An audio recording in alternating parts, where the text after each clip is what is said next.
It started on a completely ordinary night, which is how the most life-changing moments often begin. We were eating dinner, the silence between us louder than any conversation. I asked Anna how her day was, and as she started to talk, I did what I always did. I jumped in to fix it. She was telling me about a problem with her boss, her voice heavy with stress.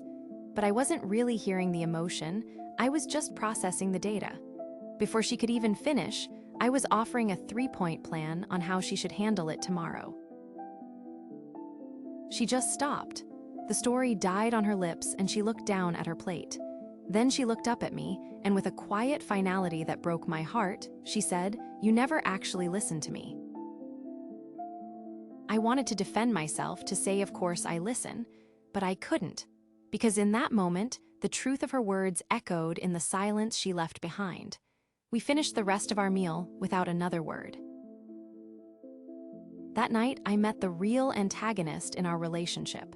It wasn't her, it wasn't me, it was this destructive pattern I'd created.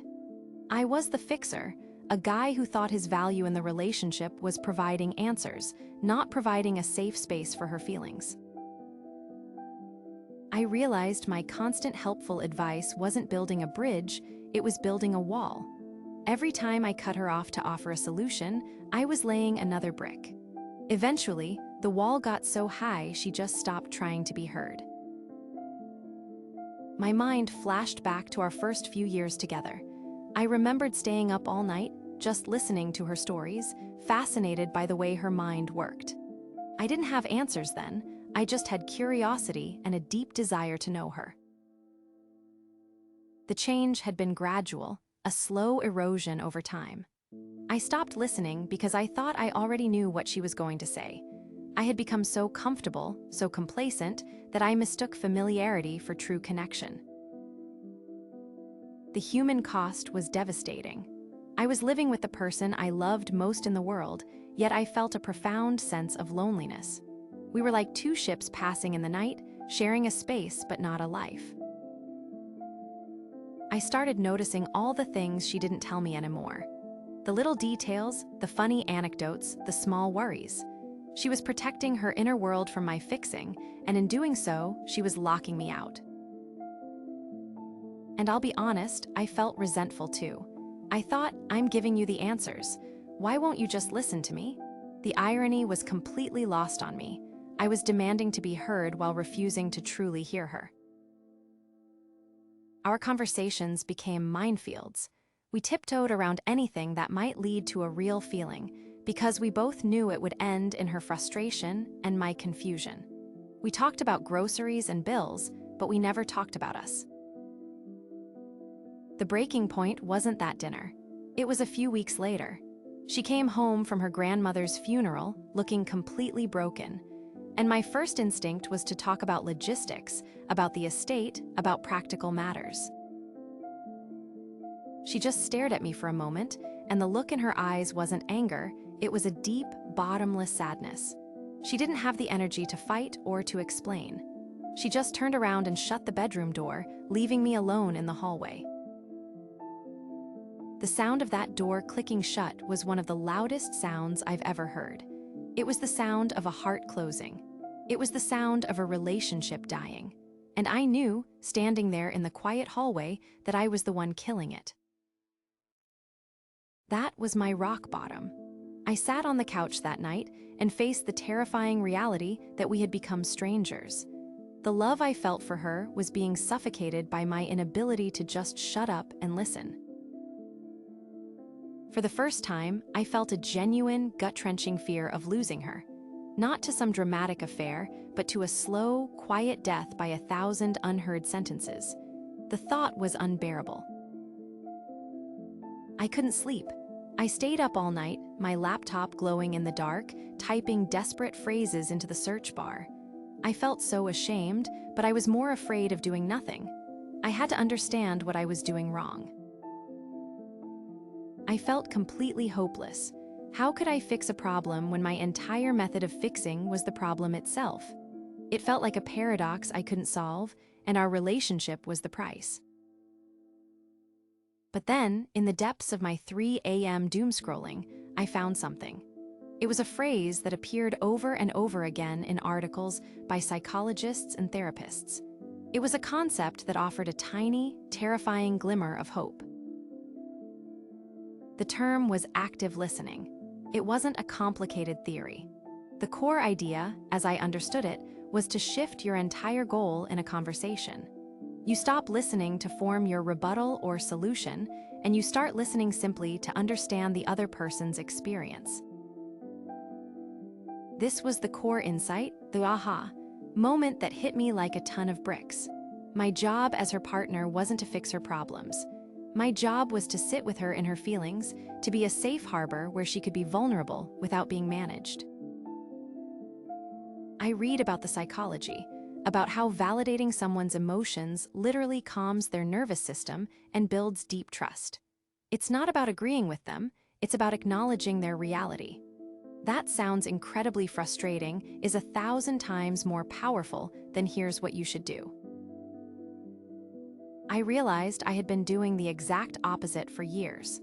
By rushing to a solution, I was implicitly saying, your feelings about this are irrelevant, let's just get to the answer. I was communicating in logic when she needed me to speak the language of emotion. This was terrifying. It meant I had to fundamentally change the role I played in our relationship. I had to give up the ego boost of having the right answer and embrace the vulnerability of just being present with her, without a script. The next morning, I felt raw and exposed, but also determined. I knew that apologies and promises were meaningless now. Words were the problem. Only a new kind of action would matter. I spent the day on edge, waiting for an opportunity to practice. I was scared I would revert to my old ways, that the fixer in me was too strong. It felt like my entire future with her was riding on the next real conversation. That evening, she started talking about another frustrating email from her boss. My mind immediately lit up with solutions, my mouth open to speak. But this time, I physically bit my tongue and forced myself to stay silent. It was one of the hardest things I have ever done. I just sat there, focused on her face, and listened. I didn't plan my response. I didn't think about what she should do. I just let her words wash over me. When she finished and there was a natural pause, I took a breath. Instead of offering my brilliant plan, I used one of the phrases I had read about. I looked her in the eye and asked, "Wow, what was that like for you?" The look on her face was one of pure shock. She blinked a few times, as if she'd misheard me. She was braced for the usual onslaught of advice, and instead, she got a question about her feelings. After a moment, she started to talk again, but differently this time. She didn't just state the facts of the situation, she described how it made her feel. She used words like humiliated and powerless. It was the first crack in the wall between us. My only job was to be a mirror. When she paused, I would gently reflect back what I was hearing. I'd say things like, "So it sounds like you felt completely disrespected in that meeting." I wasn't agreeing or disagreeing, just showing her that I was hearing her. After about 10 minutes of this, she let out a huge sigh. It wasn't a sigh of frustration, it was a sigh of release. Then she looked at me, and with a small, genuine smile, she said, "Thank you. I just needed to get that out." And that's when it clicked. I hadn't fixed a single thing. Her boss was still a jerk. The problem still existed. But by listening, I had helped her carry the weight of it, and that made all the difference. That one conversation didn't magically fix our entire relationship, but it was proof of concept. It was the first step on a new path, a tiny seed of hope that maybe, just maybe, we could find our way back to each other. I won't lie, the beginning was incredibly awkward. I felt like I was reading from a script. My attempts to validate her feelings sometimes came out sounding stilted and unnatural, but I was determined to keep trying. But the amazing thing was, even when I was clumsy, she saw the effort. The act of me trying and failing and trying again was its own form of communication. It told her, "You are important enough for me to be this uncomfortable and to risk looking foolish." This became my quest. I dedicated myself to unlearning the habits of a lifetime. I started to see myself not as her advisor, but as her student, there to learn about her ever-changing inner world. I realized this was more than just a communication technique. It was a fundamental shift in the power dynamic of our relationship. We were moving from a broken, hierarchical model to a true, equal partnership. We started building on that first small success. We began to rebuild our connection one conversation at a time. Each time we navigated a difficult topic without it exploding felt like a monumental victory. I created some simple, practical rules for myself. The first and most important was putting my phone down. When she was talking to me about something important, my phone went face down on the table, a clear signal that she had my undivided attention. My second rule was to lead with curiosity. I trained myself to ask questions instead of making statements. Simple phrases like "tell me more" or "what's on your mind" became my new default, opening doors I never knew were closed. I also learned to embrace silence. I used to think a pause in conversation was a problem to be solved. Now I understand it's a space for thinking and feeling, and my job is to hold that space for her, not fill it with my own noise. Of course, it wasn't a straight line to success. About a month into this journey, we had a huge fight. Stress was high, and I reverted completely. I was interrupting, telling her she was wrong, laying out all my logical points like weapons. I saw that look on her face again, the one that used to be so common. The light went out of her eyes, and she just shut down. In that moment, I felt like a total failure, like all my hard work had been for nothing. But here was the difference.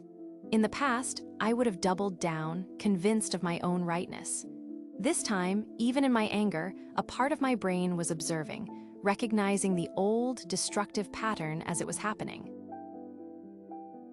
I stopped myself right in the middle of a sentence. It took every ounce of humility I had, but I just said, "Stop. I'm sorry. I'm doing it again. I'm not listening. Please, can we start over?" Her entire posture changed.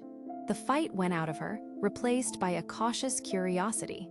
That moment taught us something more valuable than never fighting. It taught us how to repair. We learned that a rupture doesn't have to be the end of the conversation. We even created a safe word, in a way. If she felt me slipping into fixer mode, she could gently say, "You're in your toolbox again." It wasn't a criticism. It was a loving reminder to come back to her, to come back to us. As trust grew, our conversations started to have layers. We weren't just talking about events anymore, we were talking about what those events meant to us. She felt safe enough to share her deeper anxieties, which in turn made me feel safe enough to share mine. An unexpected benefit was that in learning to listen to her, I started listening to myself. I began to understand that my compulsive need to fix came from my own discomfort with difficult emotions. I was trying to solve her pain so I wouldn't have to feel it. My definition of strength completely changed. I once thought being a strong partner meant being decisive and having all the answers. I now know real strength is the capacity to sit with someone in their pain without trying to rush them out of it. As her world opened up to me again, I was reminded of the incredible woman I had married. I was rediscovering her humor, her brilliance, her unique way of seeing the world. It felt like I was getting to fall in love with her for a second time. The transformation wasn't just in the big, heavy talks. It was in the everyday moments. It was me putting down my book to really listen to her describe a bird she saw on her walk. These were the tiny threads that were reweaving the fabric of our intimacy. Slowly but surely, active listening stopped feeling like a technique I had to perform. It became a genuine desire. Listening was no longer a chore. It was a privilege. It was the gift of being allowed into the private, beautiful world of her heart and mind. And this change rippled out into every corner of my life. I became a better friend, a more attentive son, a more respected colleague. I realized that the deep human need to be seen and heard is universal. I knew we had turned a real corner one evening when she was wrestling with a major career decision. She talked for almost an hour, exploring all the angles, all her fears and hopes. I just listened, asking clarifying questions now and then. At the end of it, she looked at me with clear eyes and said, "Okay, I know what I need to do." She had found her own answer. My role wasn't to give it to her, but to provide the safe space where she could discover it for herself. That was true partnership. The wall between us didn't exist anymore. It hadn't been dynamited in one big explosion, but carefully dismantled, brick by brick, with every validating phrase, every moment of shared silence, every curious question. All that was left was open space between us. Today, our life together feels completely different. The house is no longer filled with that tense, heavy silence. It's filled with the sound of easy conversation, laughter, and the comfortable quiet of two people who are deeply connected. I vividly remember what it used to be like. Sitting across from each other at the dinner table, the space between us feeling like a mile-wide canyon. The physical ache of being so close to someone and feeling so far away. Now, dinner is often the best part of my day. It's our protected time to reconnect. Sometimes we talk about big things, sometimes it's nothing at all, but we are always present with each other. The focus is on the connection, not the content. We achieved the ultimate boon, healthy communication. It's like a superpower for our relationship. We know that we can face any challenge, any disagreement, any hardship, because we have the fundamental tool to navigate it together. There is no feeling in the world more profound than being truly known. To be able to show the messy, complicated, joyful parts of yourself to someone and have them just see you. Not to fix you, not to judge you, but just to witness you. I've seen a change in Anna too. She seems lighter, more herself. There's a confidence and a radiance to her that comes from knowing she has a partner who cherishes her voice and her heart. And I'm a different man. I'm less anxious, less controlling. I've discovered that the validation I was seeking by being the fixer is nothing compared to the deep fulfillment of genuine connection. I've learned that love isn't just a noun, it's a verb. It's something you do, a choice you make every single day. And for me, the most profound and consistent act of love is the choice to listen. In our hyper-distracted world, giving someone your undivided attention is a precious and rare gift. It's a powerful declaration. It says, in this moment, nothing else in the universe is as important as you. If any part of my story resonates with you, if you feel that quiet distance growing in your own life, I want you to know there is hope. The problem is often simpler and more fundamental than we think. And the solution starts with closing your mouth and opening your heart. Don't ever believe the lie that some people are just not good listeners. I told myself that for years. Listening isn't a personality trait you're born with. It's a skill you cultivate, like learning an instrument or a new language. You don't have to transform overnight. Just start small. In your next conversation with someone you love, try to listen for 5 minutes without interrupting. Ask one curious question. That's it. That's the start. It truly is an art. It's the art of connection itself. It's about creating a space where someone can lay down their burdens, show their true self, and know they will be met not with a solution, but with love. Our story doesn't end here. I'll be practicing the art of listening for the rest of my life. I still slip up. But the difference is, the fear is gone. It's been replaced by the quiet confidence that we can always find our way back to each other. The reward for this work is more than I could have ever imagined. It's a love that breathes, that grows, that can weather any storm. It's the simple, profound joy of sharing a life with my best friend and truly, truly hearing her.